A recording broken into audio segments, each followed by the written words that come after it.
자, 오늘은 마태복음 22장 비유 중에 그 다음 비유를 얘기합니다. 양과 염소의 비유를 이야기를 해요. 이 비유도 핵심이 뭐냐면 구분하는 거예요. 나눠진다는 거예요. 이 32절에 보면 모든 민족을 그 앞에 모으고 각각 구분하기를 목자가 양과 염소를 구분하는 것 같이 하여 이렇게 이야기를 하죠. 그래서 이 내용의 핵심도 비유도 사실은 구분하는 걸 얘기하는 거예요. 지금은 섞여 있어요. 양과 염소가 같이 섞여 있지만 주님 오시는 그날에 하나님 나라에는 이렇게 구분한다는 걸 말하는 겁니다.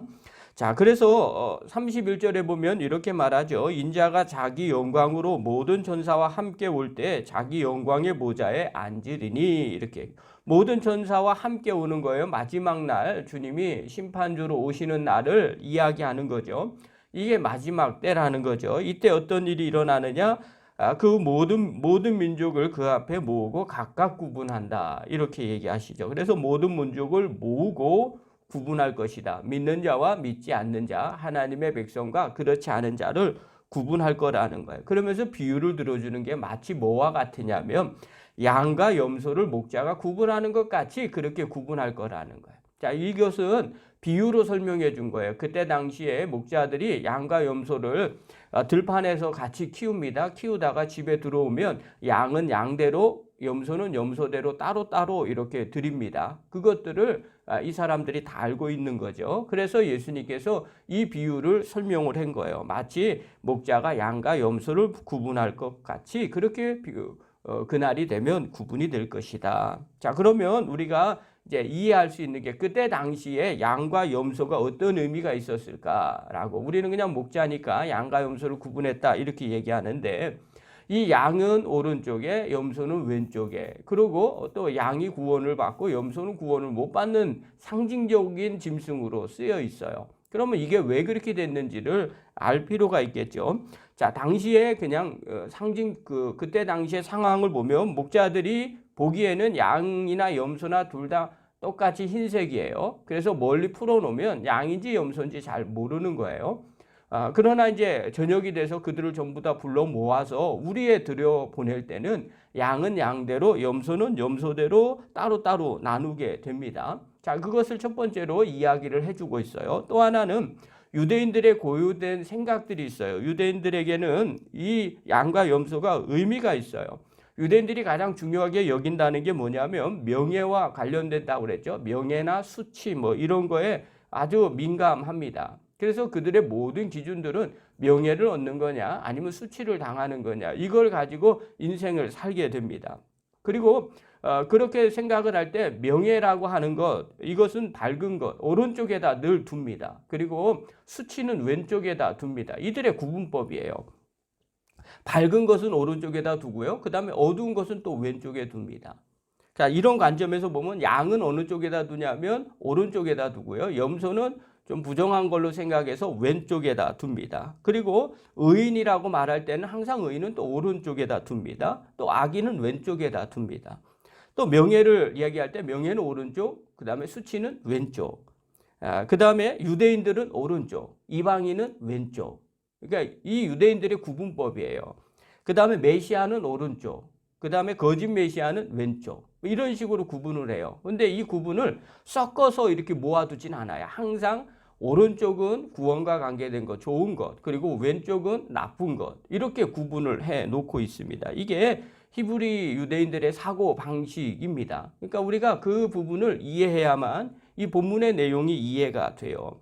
자, 그러면 마지막에 양과 염소를 구분하는데 어떻게 하느냐? 33절에 보십시오. 33절에 보면 양은 그 오른편에, 염소는 왼편에 두리라. 다 이렇게 얘기하면 이제 유대인들은, 예수님 당시에 사람들은 다 이해를 했어요.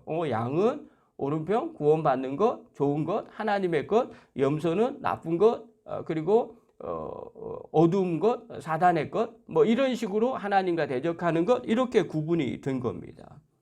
그러니까 이것 자체가 벌써 마지막 날에 되면 이렇게 좋은 것 나쁜 것 나누어지게 되겠구나, 이렇게 이해를 하는 거죠.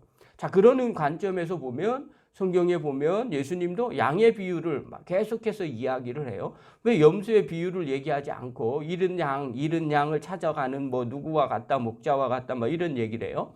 아마 양만 키운 게 아니라 염소도 많이 키웠는데 왜 이런 염소라고는 얘기하지 않아요? 라고 물어보면 많은 사람들이 어떻게 해석을 했냐면요. 양은 뭐 눈이 어두워요. 뭐 잘 뭐 이렇게 돌아다니지 못해요. 앞만 봐요. 눈이 어두워서 눈앞밖에 못 봐요. 뭐 이런 식으로 생물학적으로 해석을 했는데 사실은 성경은 생물학적으로 해석하는 게 아닙니다. 그거는 유대 문화를 모르는 사람들이 하는 얘기예요.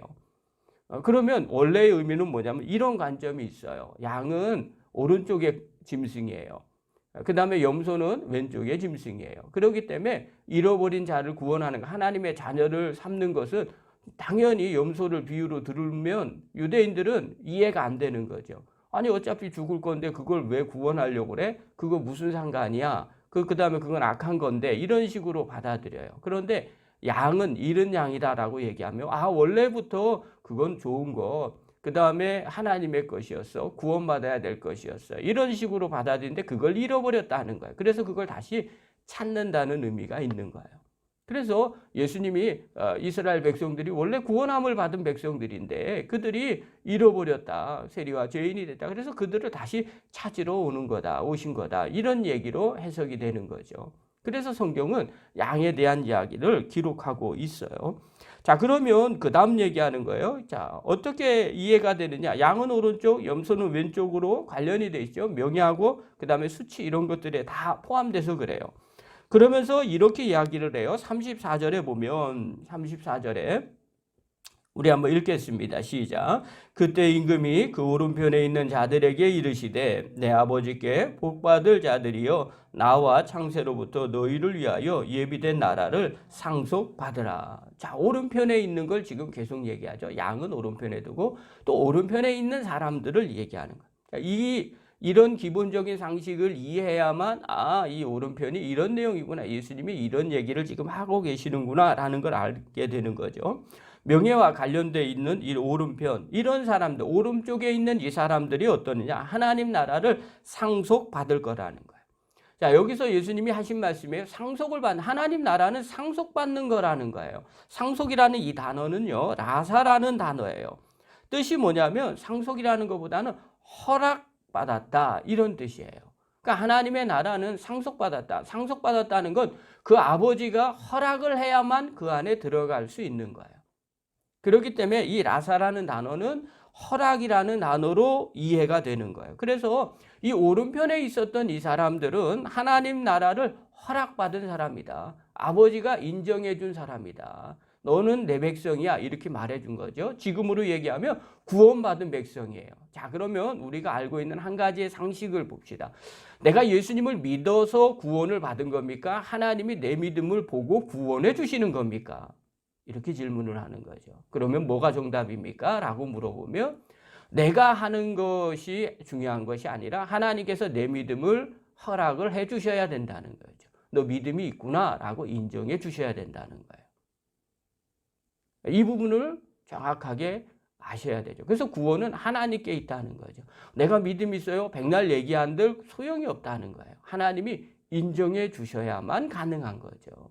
그래서 믿음은 믿음의 행동을 수반하게 돼 있죠. 그리고 하나님이 그 믿음을 보시고 하나님이 평가를 내려주시는 거예요. 그래서 우리가 이 땅에서 내가 구원받았다라고 아무리 얘기해도 그것은 사실 주님 앞에 서는 그날에 확인을 받아야 되는 거죠. 그래서 그때는 그 구원이 정말 천국에 가 있는 사람도 있는가 하면 못 가는 사람도 있다는 거예요. 그러니까 우리의 관심사가, 이 구원이란 관심사는 자꾸 우리는 우리 식대로 해석을 하려고 그래요. 내 주관적으로 생각하려고 그러는 거죠. 그러면 이제 이런 질문이 나오는 거예요. 그러면 이 땅에 사서 두려워서 겁나서 어떻게 살겠습니까? 구원은 원래 그런 거예요. 두렵고 떨림으로 주님 앞에 가는 거예요. 내가 믿음이 있다고 할지라도 두렵고 떨림으로 주님 앞에까지 가는 거죠. 혹여나 구원 못 받으면 어떡하나. 그러면서 자신을 계속해서 돌보는 거예요. 점검하는 거예요. 내가 구원받을 믿음이 있는가? 주님이 나를 정말 믿음의 사람이라 인정해 주고 있는가? 자, 이런 사람은 겸손하게 살 수밖에 없는 거죠. 자, 그럼 계속해서 이 허락을 받은 자라는 거예요. 자, 그러면 이제 그 다음 질문이에요. 누가 도대체 오른쪽에 있는 사람입니까? 누가 도대체 양입니까?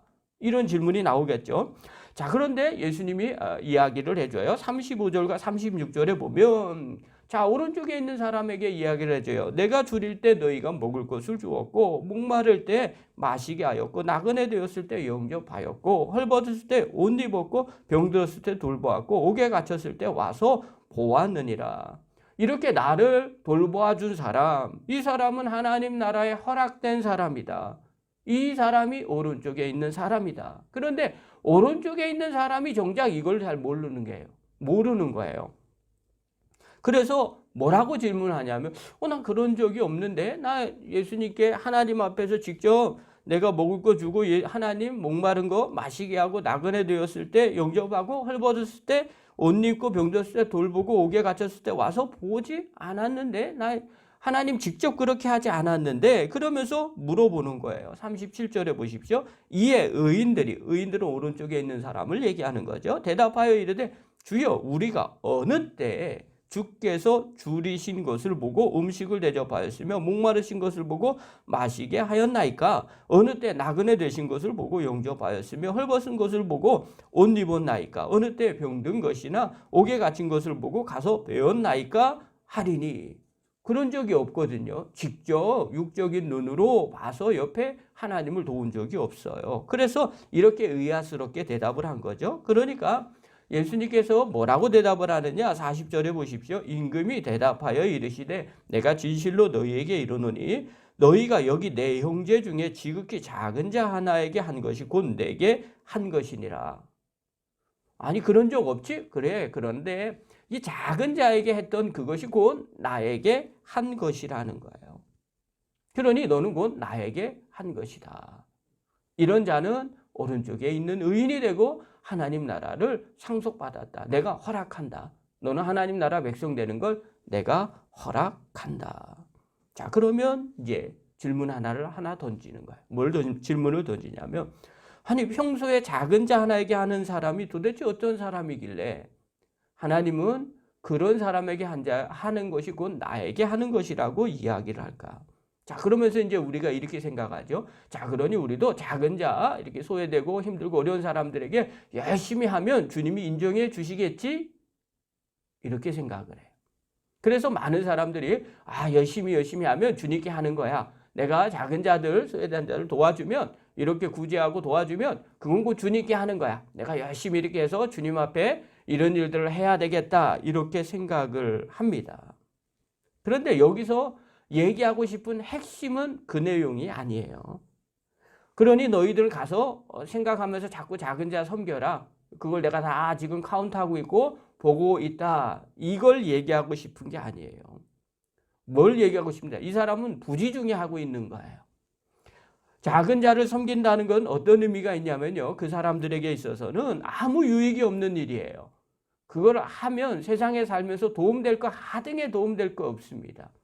그런데 이 사람들은 그것을 하고 있더라는 거예요. 자, 그러면 바보예요? 아니 세상에 도움이 하등 도움될 것도 별로 없는데 이 사람들이 그걸 하고 있어요. 그 이유는 왜 그러냐? 내가 상급을 받아야지 하면서 그것을 한 게 아니라는 거예요. 그럼 뭐란 말입니까? 여기서 얘기해주고 싶은 핵심은 뭐냐면 하나님 나라 들어가는 백성들이 하나님 자녀의 성품을 말해주고 있는 거예요. 너는 나와 같은 성품, 나와 같은 일들, 내 대신 그 일을 너희가 부지중에 하고 있구나. 너는 충분히 하나님 나라 들어갈 자격이 있어. 이 얘기를 하는 거예요. 그러니까 다시 되돌아가서 이야기를 하겠어요. 하나님 나라에 누가 들어갈까요? 라고 물어보면 우리 너무 쉽게 얘기하죠. 예수님 나의 구주로 영접하면 들어갑니다. 예, 맞아요. 예수님을 나의 주인으로 생각하는 사람. 자, 그런 사람들은 예수님을 닮아가는 사람이겠죠. 그러면 하나님 나라에 들어가는 사람들의 특징이 있어요. 그분들은 하나님 닮은 사람, 하나님의 성품을 닮은 사람들이 하나님 나라 자녀고요. 하나님 나라에 들어간다는 거예요. 이런 사람은요. 내가 이걸 해야 가겠구나라고 생각한 게 아니라 그냥 주님 마음을 갖고 있기 때문에 가난한 자들, 소외된 자들 이런 사람들을 본능적으로 도와주게 돼 있다는 거예요. 우리가 예수님 믿으면요. 이기적인 사람이 있어요. 죄송합니다. 그분은요. 진짜 믿는 게 아닙니다. 입으로만 고백하는 거지 정말 주님이 우리 안에 거하시는데 어떻게 이기적일 수가 있겠어요? 어떻게 폭력적일 수가 있겠어요? 오해 안 하셨으면 좋겠어요. 정말 그들의 믿음이 없다라고 하는 게 아니라 객관적으로 보시는 거죠.